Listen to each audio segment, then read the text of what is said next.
ತುಂಬಾ ಕ್ಲಿಯರ್ ಆಗಿ ಕೇಳಿಸ್ತದೆ. ಸಮೀರ್ ಎಲ್ಲಿದ್ದೀರಿ, ಕಾಣೆ ಆಗಿದ್ದೀರಾ ನೀವು ಅಂತ ಹೇಳಿ ಎಲ್ಲಾ ಕಡೆ ವರದಿಗಳು ಬರ್ತಾ ಇತ್ತು, ನೀವು ನೋಡಿದೀರಾ. ಈಗ ಜಾಮೀನ್ ಕೂಡ ಸಿಕ್ಕಿದೆ. ಸೊ ಜಾಮೀನ್ ನಾನು ಮಾಧ್ಯಮದಲ್ಲಿ ನೋಡಿ ನನಗೂ ಗೊತ್ತಾಯ್ತು ನಾನು ಕಾಣೆ ಆಗಿದ್ದೀನಿ ಅಂತ. ಓಕೆ.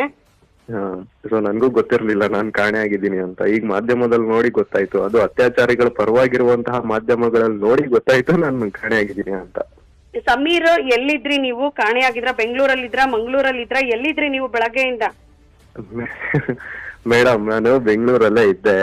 ನಮ್ ವಕೀಲ್ ಸಾಹೇಬ್ರು ಚೂರು ಬೇಗ ಬಾ ಅಂತ ಬೆಳಗ್ಗೆ ಕರೆದ್ರು. ಓಕೆ. ಅದೇ ಕೇಸ್ ರಿಕಾರ್ಡಿಂಗು ಸರಿ ಅಂತ ಅವ್ರ ಆಫೀಸಿಗೆ ಹೋದೆ, ದ್ವಾರಕನಾಥ್ ಸರ್. ನಾನು ಆಫೀಸಿಗೆ ಹೋಗಿದ್ದೀನಿ, ಇವರು ನಮ್ಮ ಹಳೆ ಮನೆ ಹತ್ರ ಹೋಗಿದ್ದಾರೆ ಪೊಲೀಸರು ಹಾಗೂ ಮಾಧ್ಯಮದವರು. ಓಕೆ. ಈಗ ಪೊಲೀಸ್ನವರು ನಿಮ್ ಮನೆ ಸುತ್ತುವರೆದಿದ್ದು, ನಿಮ್ ತಾಯಿಯನ್ ಭೇಟಿ ಮಾಡಿದ್ದು ಎಲ್ಲವೂ ನಿಮಗ್ ಮಾಹಿತಿ ಇದೆಯಾ? ಹೇಳ್ತಾ ಇದ್ರು ಅಲ್ಲಿ ಸುತ್ತಮುತ್ತ ಇರೋರು. ಓಕೆ. ಸೊ ಸಮೀರ್ ಕಾಣೆಯಾಗಿದ್ರು ಅನ್ನುವ, ಸಮೀರ್ ಬಂಧನದ ಬೀಚಿಗೆ ಹೆದರ್ಕೊಂಡು ಕಾಣೆಯಾಗಿದ್ರು. ಎದಕ್ಕೆ ಹೆದರ್ಕೊಳ್ಳಿ ಮೇಡಮ್, ಅತ್ಯಾಚಾರ ಮಾಡಿರೋರೇ ಓಪನ್ ಆಗಿ ಓಡಾಡ್ತಾ ಇರ್ಬೇಕಾದ್ರೆ ನಾವ್ಯಾಕೆ ಹೆದರ್ಕೊಳ್ಳೋದು?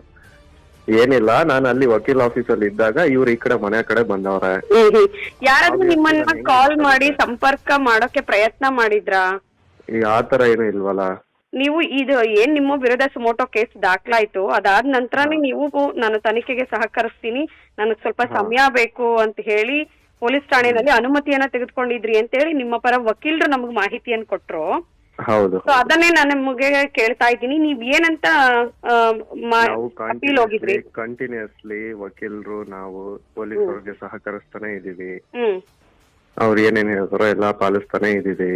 15 days ಚೂರು ಟೈಮ್ ಕೊಡಿ, ನಾವು ಅದಕ್ಕಿನ್ನು ಚೂರು ಪ್ರಿಪೇರ್ ಆಗ್ಬೇಕು ಅಂತ ಹೇಳಿದ್ವಿ. ಅವ್ರು ಪಾಪ ಟೈಮು ಕೊಟ್ಟಿದ್ರು. ಆದ್ರೆ ಗೊತ್ತಿಲ್ಲ ಮೇಲ್ಗಡೆಯಿಂದ ಯಾರು ಏನ್ ಪ್ರೆಷರ್ ಹಾಕಿದ್ರು ಗೊತ್ತಿಲ್ಲ. ಅವರು ಹಂಗಾಗಿ ಹುಡ್ಕೊಂಡೆಲ್ಲ ಬಂದಿದ್ರು. ಬಟ್ ನೋ ವರೀಸ್, ಈಗೆಲ್ಲ ಓಕೆ ಇದೆ. ಓಕೆ ಸರ್, ಈಗ ಜಾಮೀನ್ ಸಿಕ್ಕಿದೆ ನಿಮಗೆ? ಹೌದು ಹೌದು. ಮಾಧ್ಯಮಗಳಲ್ಲಿ ಬಂದಿದ್ದೆಲ್ಲವೂ ಸುಳ್ಳು ಅಂತ ಹೇಳ್ತಿದ್ದೀರಿ? ಖಂಡಿತ ಸುಳ್ಳು, 100% ಸುಳ್ಳು. ಈಗ ಬೆಳಗ್ಗೆನೆ ನಿಮ್ಮ ಮನೆ ಹತ್ರ ಈಗ ಪೊಲೀಸ್ನವ್ರು ಸುಳ್ದಾಡ್ತಾ ಇದ್ರು, ಮಾಧ್ಯಮದವ್ರು ಸುಳ್ದಾಡ್ತಾ ಇದ್ರು, ಅಲ್ಲೇ ಇದ್ಬಿಟ್ಟಿದ್ರು ಬೆಳಗ್ಗೆಯಿಂದ. ನಿಮ್ಮ ತಾಯಿಯವರು ಮನೇಲಿದ್ರು ಅಂತ ನಮಗ್ ಗೊತ್ತಾಯ್ತು, ಅವರೇ ಪೊಲೀಸ್ನವ್ರಿಗೆ ನಿಮ್ ಮನೆ ಎಲ್ಲ ತೋರ್ಸಿದ್ರು ಅಂತ ಹೇಳಿ. ಏನ್ ಪ್ಯಾನಿಕ್ ಆಗಿದ್ರಾ ನಿಮ್ ತಾಯಿ? ಆಬ್ವಿಯಸ್ಲಿ ಹಂಗೆಲ್ಲ ಮತ್ತೆ ಮನೆ ಮುಂದೆ ಎಲ್ಲ ಬಂದ್ರೆ ಅವ್ರು ಪ್ಯಾನಿಕ್ ಆಗಿರ್ತಾರೆ. ಓಕೆ. ಅವ್ರು ಫೋನ್ ಕಾಲ್ ಅಲ್ಲಿ ಮಾತಾಡೋದ್ ನೋಡಿನೇ ನನ್ಗೆ ಅರ್ಥ ಆಯ್ತು ಚೂರ್ ಪ್ಯಾನಿಕ್ ಆಗಿದ್ದಾರೆ ಅಂತ. ಅಂಡ್ ಇನ್ನು ಈ ಮಾಧ್ಯಮಗಳಲ್ಲಿ ಅದು ಅತ್ಯಾಚಾರಗಳ ಪರವಾಗಿರುವಂತಹ ಈ ಮಾಧ್ಯಮಗಳು 100% ಮಾತಾಡೋದ್ ನೋಡಿ ಅವ್ರಿಗೆ ಚೂರು ಪ್ಯಾನಿಕ್ ಆಗಿದೆ. But no worries. ಅವರು ನೀವು ಅನುಮತಿಯನ್ನ ಪಡೆದುಕೊಂಡಾಗಿದ್ದಾಗ್ಯೂ ಕೂಡ ಪೊಲೀಸರು ಮನೆ ಮುಂದೆ ಬಂದದ್ದು ಮತ್ತು ಮಾಧ್ಯಮಗಳು ಈ ಕಾರಣದಿಂದ ನಿಮ್ ತಾಯಿ ಭಯಗೊಂಡಿದ್ರು ಅಂತ ತಾವು ಹೇಳ್ತೀರಿ? ಹೌದು ಮೇಡಮ್, ಹೌದು. ಓಕೆ. ಈಗ ನೀವು ಅನುಮತಿಯನ್ನ ಪಡ್ಕೊಂಡಿದ್ದಾಗ್ಯೂ ಕೂಡ ಪೊಲೀಸರು ಮನೆ ಮುಂದೆ ಬಂದು ಈ ತರದೊಂದು ಸೀನ್ ಕ್ರಿಯೇಟ್ ಮಾಡಿದಾರೆ ಇವತ್ತು.